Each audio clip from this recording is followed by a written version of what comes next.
Hello viewers, I doctor SBK Lal welcome you all in my YouTube channel. मेरे YouTube channel में आपका बहुत बहुत स्वागत है। आज का वीडियो बर्निंग सेंसेशन पर है। इसमें हम देखेंगे कि जो ट्रेडिशनल इलाज क्या कहता है और कैसे हम ट्रेडिशनल इलाज करते हैं, साथ ही आयुर्वेदिक और कुछ उपाय घरेलू नुस्खे भी बताएंगे इसमें, और होम्योपैथी इसमें कैसे मदद कर सकती है। होम्योपैथी वर्सेस अदर जो मेडिसिन होता है, सब पर चर्चा करेंगे। और हर एक वीडियो के साथ इसमें भी मैं कहना चाहूँगा, सेल्फ मेडिकेशन से बचें, इलाज किसी कुशल चिकित्सक के निर्देशन में ही करवाएं। और ये वीडियो जो दिया जा रहा है, ये वीडियो जो बनाया जा रहा है वो एजुकेशनल पर्पस से है। तो आइए शुरू करते हैं। सबसे पहले जानते हैं कि what is burning sensation. Burning sensation क्या होता है, जलन की अनुभूति क्या होती है। तो बर्निंग सेंसेशन शरीर के किसी हिस्से में जलने सी, चुभन या गर्माहट महसूस होना है। यह कोई रोग नहीं बल्कि लक्षण है जिसके पीछे कई कारण हो सकते हैं। त्वचा पर जलन हो सकता है, पेशाब करते समय पेट सीना में जलन हो सकता है, हाथ पैर या नसों से जुड़ी समस्या हो सकती है, मुंह जीभ आंख जननांग कहीं पर भी ये बर्निंग सेंसेशन हो सकता है। और प्रमुख कारण की बात करें तो इसमें प्रमुख कारण हो सकता है UTI इन्फेक्शन, चाहे वो फंगल हो बैक्टीरियल हो। तो एक प्रमुख कारण है इन्फेक्शन यानी कि संक्रमण। फिर एलर्जी, त्वचा रोग, नस की समस्या, न्यूरोपैथी, विटामिन B12 की कमी, डायबिटीज, ये सब मामला हो सकता है। और बहुत जो प्रोमिनेंट कारण होता है वो एसिडिटी और गैस्ट्राइटिस का मामला होता है। फिर कुछ मामला हार्मोनल बदलाव, दवाओं के साइड इफेक्ट और मानसिक कारण से भी संबंधित हो सकता है। और लक्षण की बात करें तो इसमें जलन, चुभन, झंझनाहट, लालिमा, खुजली या सूजन, पेशाब में जलन, बार बार पेशाब, पेट या सीने में जलन, हाथ पैरों में गर्मी या सूनपन हो सकता है। और जो इसमें जांच प्रिस्क्राइब्ड है वो है blood test, sugar, vitamin B12 का जांच, यूरिन रूटीन और culture, nerve conduction test, endoscopy. अगर पेट की समस्या है तो ये सब जांच सब कारगर साबित हो सकते हैं। और एलोपैथिक में सामान्यतया एंटीबायोटिक दिया जाता है या फिर एंटासिड दिया जाता है, या मतलब कुछ क्रीम सब लगाने के लिए दिया जाता है, B12 सप्लीमेंट दिया जाता है, या फिर पेन रिलीफ या न्यूरोपैथिक मेडिसिन दिया जाता है, लेकिन ये मतलब डॉक्टर के सलाह से। और फिर एक आयुर्वेद की बात करें तो इसमें आंवला, गिलोय, नीम, शीतल पदार्थ जैसे धनिया, सौंफ, मिश्री, ये सब दिया जाता है। घृत का सेवन करने के लिए दिया जाता है क्योंकि ये पित्त का शमन करता है। और हल्की मात्रा में त्रिफला दिया जाता है। और होम्योपैथी की बात करें तो इसमें कैंथेरिस दिया जाता है 30 पावर में, 4 घंटा के अंतर से 3-4 बूंद पेशाब के तेज जलन में। और सल्फर दिया जाता है पैर त्वचा में जलन गर्मी के लिए। और डोज, ये जो डीप एक्टिंग मेडिसिन होते हैं उनको बार बार दोहराया नहीं जाता है, तो सल्फर 30 पावर में दिया जाता है। या कई बार कम पावर की ही आवश्यकता होती है, 6 पावर से भी लाभ देखा गया है कई बार। और कई बार तो आप देखेंगे कि 1M 230 फेल हो जाता है तो 6 पावर से लाभ होता है। तो एक पावर प्रिस्क्राइबिंग भी एक समस्या होती है। तो कुशल चिकित्सक के निर्देशन में इसका डोज लें। और कई बार 1 से 2 खुराक में भी सल्फर से फ़ायदा हो जाता है, और नहीं फ़ायदा होने पर भी इसे बार बार नहीं दोहराया जाना चाहिए। फिर ऐसे ही दवाई है आर्सेनिक एल्बम, जलन और बेचैनी के लक्षण में। एगेरिकस की बात करें तो हाथ पैर में जलन, झंझनाहट, और एंथ्रासिनम जलन के साथ काला सा रंग, सरन जैसा।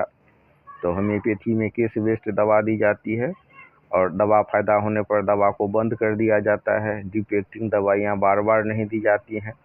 और कई बार देखा जाता है कि 30 अगर सही दवा का सिलेक्शन हुआ है तो 1 से 2 खुराक में फ़ायदा पहुंचता है। और कई बार डॉक्टर ज़रूरत के हिसाब से एक दवाई का पूरक दूसरी दवा है तो उसको देते हैं, और दवाई देने का भी अपना टेक्निक होता है। कई बार आप देखेंगे कि सल्फ़र फ़ायदा नहीं हो रहा है सल्फ़र से, तो इनक्सबोम का रात में दे देते हैं और सुबह में सल्फ़र, तो उससे फ़ायदा हो जाता है। अब हम कुछ चर्चा कर लें घरेलू उपाय का जो इसमें दिया जाता है। खूब पानी पीने की सलाह दी जाती है। ठंडा और हल्का भोजन, मसाले, शराब, धूम्रपान से बचने की सलाह दी जाती है। और कहा जाता है कि आप हल्का भोजन लें, नारियल पानी, छाछ, त्वचा पर ठंडा सेक ये सब भी फ़ायदा पहुंचाता है। तो इम्पोर्टेंट ये है कि जलन कहाँ हो रहा है, कब से है, उम्र और अन्य लक्षण क्या है, तो उस हिसाब से स्पेसिफिक डायग्नोसिस की जाती है और दवा बताया जाता है। तो बर्निंग सेंसेशन में होम्योपैथी में कई दवाएं प्रभावी हैं। तो अभी मैंने चर्चा किया कैंथेरिस के बारे में। तो कैंथेरिस का मुख्य लक्षण होता है पेशाब करते समय अत्याधिक जलन, पेशाब की बार बार इच्छा, थोड़ी थोड़ी मात्रा जलन पेशाब के बाद ही बनी हो सकती है और इसका उपयोग किया जाता है यूटीआई में, सिस्टेटाइटिस में, किडनी इरिटेशन में। दवाई का पावर सामान्यतया 30 पावर में दिया जाता है और 4-4 घंटा के अंतर से इसको दोहराया जाता है। फिर एक दवाई है सल्फर। इसका मुख्य लक्षण है पैरों के तलवे, हथेलियों, त्वचा में जलन, गर्मी से लक्षण बढ़ते हैं, बिस्तर से बाहर पैर निकालने की इच्छा होती है और इसका उपयोग होता है क्रोनिक बर्निंग में, स्किन डिजीज में और एसिडिटी में। और फिर मैं कहना चाहूँगा कि सल्फर जैसी दवाइयाँ जो डीप एक्टिंग है उसको बार बार नहीं दोहराते हैं। फिर अगली दवाई है आर्सेनिक एल्बम। इसका मुख्य लक्षण होता है जलन के साथ बेचैनी और डर, ठंडा पानी पीने की इच्छा, लेकिन थोड़ी थोड़ी मात्रा में, रात में लक्षण बढ़ जाता है। और एक कंट्रोवर्शियल सिम्टम्स आप देख सकते हैं बर्निंग सेंसेशन में कि गर्म पे ही से राहत मिलती है। और आर्सेनिक एल्बम का उपयोग होता है गैस्ट्रिक बर्निंग में, फूड पॉइजनिंग में और नर्व बर्निंग में। अगली दवाई है इसमें एगेरिकस मस्कोरियस, बहुत उपयोगी दवाई है ठंडा के समय जलन या बीमारी में जलन के लिए खास दवाई है एगेरिकस मस्कोरियस।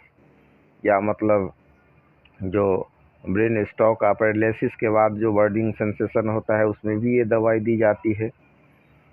तो न्यूरोपैथी जो सिम्टम्स होता है या मतलब फर्स्ट लाइक बर्निंग होता है उसमें एगेरिकस मस्कोरियस प्रिस्क्राइब्ड मेडिसिन है। इसको भी 30 पावर में देते हैं प्रारंभिक अवस्था में और ज़रूरत पड़ने पर डॉक्टर के निर्देशन में पोटेंसी बढ़ा भी सकते हैं। जब पावर बढ़ जाता है तो डोज कम हो जाता है, जैसे मतलब 1 ml में देते हैं तो सप्ताह में 1 बार देते हैं। और एगेरिकस मस्कोरियस के लक्षण की बात करें, इसमें हाथ पैर में जलन हो सकता है, झंझनाहट हो सकती है, ठंड में जलन बढ़ जाती है और नस से संबंधित समस्या रहती है। फिर एक दवाई है एंथ्रासिनम, ये भी बहुत डीप एक्टिंग मेडिसिन मानी जाती है। इसका मुख्य लक्षण होता है कि जलन के साथ काला पड़ जाता है रोगी, सड़न सी दुर्गंध होती है, फोड़ा, कार्बंकल और सीवियर इन्फेक्शन, गंभीर त्वचा संक्रमण में एंथ्रासिनम दिया जाता है। 1 से 2 खुराक दिया जाता है और इसका ज़्यादातर उपयोग 1 ml पोटेंसी में किया जाता है और सिंगल डोज में किया जाता है। फिर एक दवाई है बहुत इम्पोर्टेंट मेडिसिन है, माना जाता है ये फास्फोरस। ये शरीर में कहीं भी किसी हिस्से में जलन हो सकता है और मुख्य लक्षण की बात करें तो सीना, पेट के अंदर जलन और कई बार आप त्वचा में भी देख सकते हैं। इसका जो रोगी होता है गोरा चिट्ठा होता है और मतलब सुदर्शन सा दिखने वाला, और इसमें ठंडा पानी पीने की तीव्र इच्छा होती है, डर, संवेदनशील स्वभाव होता है। तो ज़्यादातर जो इसका उपयोग होता है एसिडिटी, इसोफेगस इरिटेशन। लेकिन इम्पोर्टेंट बात बता दें कि फास्फोरस जैसी दवाइयाँ शरीर के किसी भी हिस्से में जलन में दी जा सकती है, बशर्ते कि लक्षण इसका मिल जाए। और गाइडिंग सिम्टम्स है ठंडा पानी पीने की तीव्र इच्छा। और फिर एक दवाई है नक्स वोमिका, जो पेट में जलन, कब्ज, मसालेदार शराब, मसालेदार भोजन, तनाव से बढ़ता है और चिड़चिड़ापन रहता है, तो ऐसे में दिया जाता है गैस्ट्रिक बर्निंग में और पाइल्स में। तो नक्स वोमिका बहुत उपयोगी मेडिसिन मानी जाती है।